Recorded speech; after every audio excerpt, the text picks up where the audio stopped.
Look here, look here. It's your boy Opinionated MJ. MoNeYBaLL 44. I don't got no title for this one. What? NBA 2021 season. How about that? Even though they probably just call it the 2021 season altogether. Look, man, basketball is about to be extra competitive next season, especially if we start on December 22nd. Bruh. It's looking like a lot of players, according to Shams and, some people on Twitter, and, I guess Danny Green was the first person to kind of voice it, that a lot of players wouldn't be ready for December 22nd. But, I mean, the NBA got to make its money. You guys want your money. You don't want to lock out. You don't want to, have the CBA thrown out. And, I mean, earlier this year, everybody got like 4 or 5 months off. What? April, May, June, July. Yeah. So from March through August, everybody was off anyway. And then it's teams that weren't in the bubble that didn't even get a chance to play at all. So who knows what their progression even looks like. They haven't had a chance to actually put it up against other teams. So I'm all for December 22nd. If the NBA wants to kind of stagger the schedule, maybe start the Heat and the Lakers like a week or two later and then back in them the most, even though that would result in them having more back-to-backs or 2 and 3 nights. I think, it just needs to be done. No excuses at this point, because in order to get everything back on track the way it was, they have to start there. And then what about the players that want to go play in the Olympics?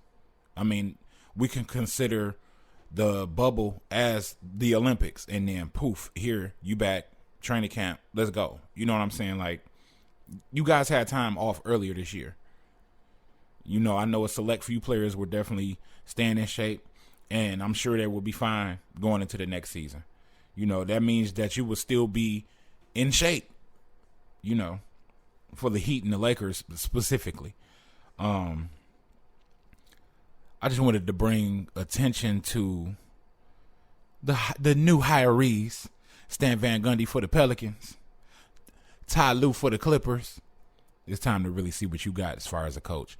And Glenn Rivers, he don't want to be called Doc no more, just out of respect for Dr. J. Hey, that's a really respectful move.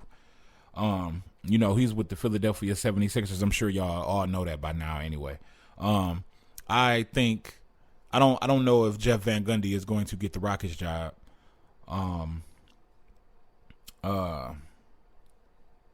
I don't know how to pronounce the dude name that got hired by the Indiana Pacers. but Jorgen, I got to look that up. It's crazy. I've been hearing it for so long, and I don't got it yet. Excuse me. I hear a lot of people. Okay, well, basically, Pat Riley. No, let me go to Shaq first. Shaq said this title is an asterisk. I disagree. I'm sure y'all all heard about it. He was taking shots at Dwight because I guess Dwight wasn't putting up numbers that, if you look at just the playoff numbers, the stats, Dwight not going to show up that high up. But, Shaq and Dwight, I understand what's going on because Shaq and Dwight been beefing for a while. You know what I'm saying? Since Shaq was still in the league. So everybody kind of took it out of proportion, I seen. Been doing my little Twitter scrolling a whole lot.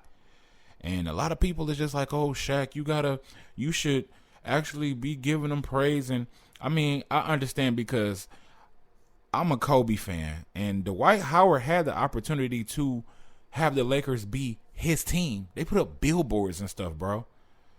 And you didn't appreciate that, and you went off and, got ran through the mud. I'm happy for Dwight. I think it's cool. That's a cool thing. But, also Pat Riley, everybody to me took it out of proportion because I already knew he was mentioning the Heat, and then he said, so it has an asterisk, which means his players wasn't healthy. So for his team, it was an asterisk because he doesn't know what their capabilities are because they weren't at full strength. I understand that. The Lakers title is legit. Let's move on. Easy. The NBA should allow load management next season. Pretty much for the same reasons that I stated at the beginning that I started with, as far as the December 22nd start. We ain't gonna even, I'm not gonna get into the whole restart and, all that bubble talk. Like, this is the real NBA season coming. And I actually have a huge revelation. I was gonna write it in the article, but I'm gonna just do it here, and I probably will write it in the article. It'll probably get around more. I think the NBA should do a California bubble. You could probably include Vegas and Phoenix in there if you want to. Surrounding states and areas, because California has multiple arenas in which all of these teams could play. And the thing about letting them play in one area like that in California would allow them to actually have their family nearby, be able to commute back and forth to where their family is, be with them. I know it's got to deal with a whole lot of relocation, whether it's temporary, you know what I'm saying? Like, I understand how hard it would be, but it would also be easy because you got the Staples Center. They could use the Oracle. Maybe they could tell Golden State to go back to the Oracle because that's where they need to be anyway, and use the Chase Center. Then you also got Sacramento's arena. So that's 4 arenas. And that's just basketball arenas. We're not talking about, some of the hockey arenas that could probably be converted into basketball floors and whatnot. So I honestly just think that would be a good look. And then I mean they just went to Disney in Florida. Why not use Disney in California like they were thinking about? So that's another thing. So I mean, the country is still going through this coronavirus pandemic, and it's looking like it's ticking back up in numbers. And just got to keep on following the same protocol that, help the bubble be successful. And it could be a huge success. And that's just so players won't be so homesick, I guess, and feeling claustrophobic. Like, that allows them to actually come in, that gives them access to workout facilities. Like, it's a way to get it done like that and just station it in California. California, Vegas, just near arenas, and put, anywhere from 7, 8 to 10 teams in a central location to the arenas. That cuts down on traveling and everything. If it is like California, Vegas, Phoenix, and or Utah, whatever like collection of states that's like basically next to each other could be used. I'm sure I'm gonna see this happen or something like that. Something close. Something near this. I feel like I should take credit for the virtual fans, because I mentioned that in a podcast, and then it happened. It came true exactly the way I thought it. And I was thinking just in fantasy land, I thought it would cost too much money, but it was done. Shout out to Adam Silver. Everybody doing early power rankings. I'm not doing that. Not yet. I'm gonna wait till the draft at least, and maybe even a week into free agency. But I will do early MVP considerations. Wink, wink. I'm gonna just throw 3 names out there, and maybe 2 honorable mentions. Giannis, of course, just out of respect. He just back-to-back 2-time. Everybody talking about voter fatigue, or he got to do this and that, or he got to average 35. I heard on XM radio, I think it might have been Eddie Johnson or somebody said he got to average 35 and like 15 rebounds or something like that to win this upcoming year. I disagree. If you got the best record in the league, it is what it is, right? Best player, best team. Luka Doncic, of course. He's in there. Joel Embiid. Yeah, I said it. A healthy Embiid with Doc Rivers, motivated, reinvigorated, can be a problem.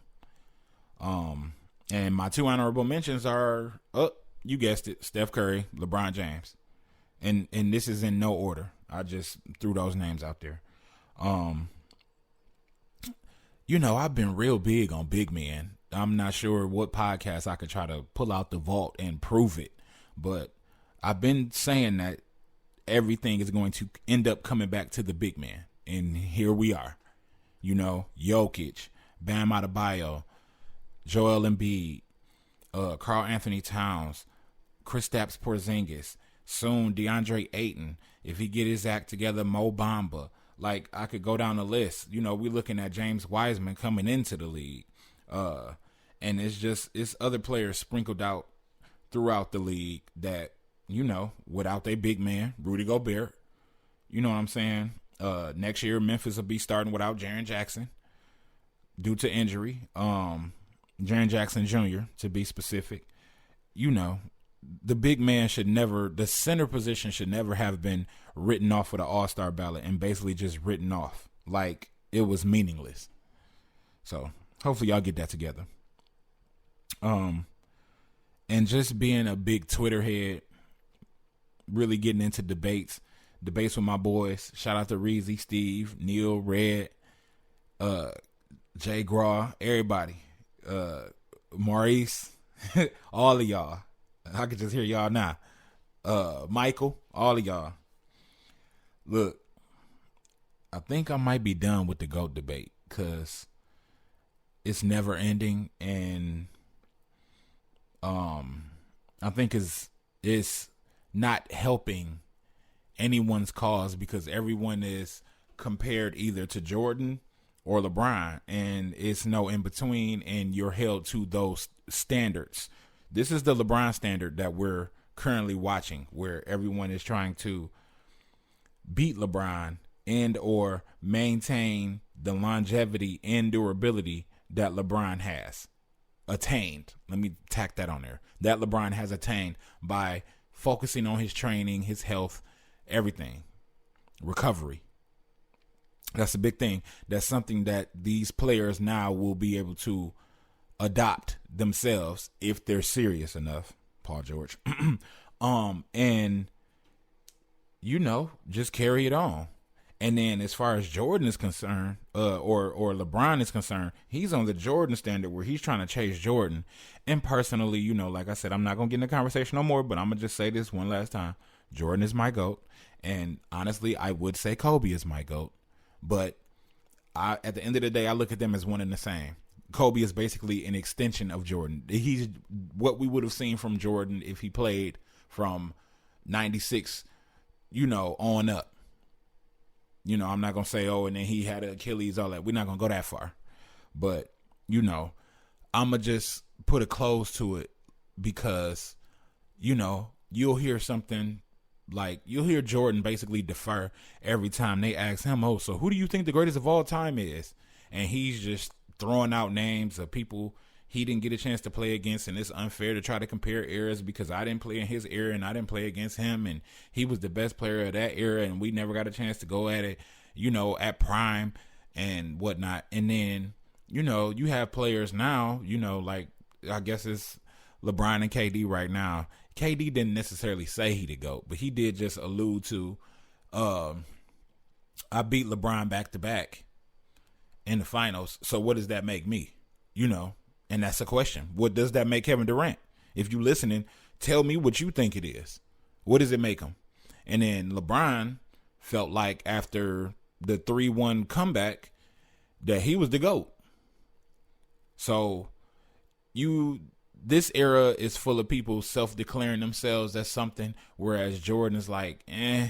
And it's like, if we supposed to really have this conversation, why don't we just, I mean, kind of go off their perspective? If LeBron feel like he the GOAT, then okay, go ahead, say he the GOAT. If Jordan he don't want to put that stamp on it, then throw him somewhere, you know, within the top 10 and just take your pick. You know what I'm saying? I just will say also that I'm just really proud of the GOAT conversation, because now it's getting to a point where it's actually been a learning tool for younger fans to learn about older eras, older generations of players, other players that didn't win championships, players that did win championships, the team builds, legends. But I'm going to keep it short and sweet. That's all I wanted to get out. I got a lot coming. Follow me on Twitter, opinionated_MJ. Look out for Opinionated Media, Opinionated Media, or opinionated.media. That's the website, opinionatedbasketballminds.com. And I'm out. Oh, yeah, by the way, it's October 27th. Peace out.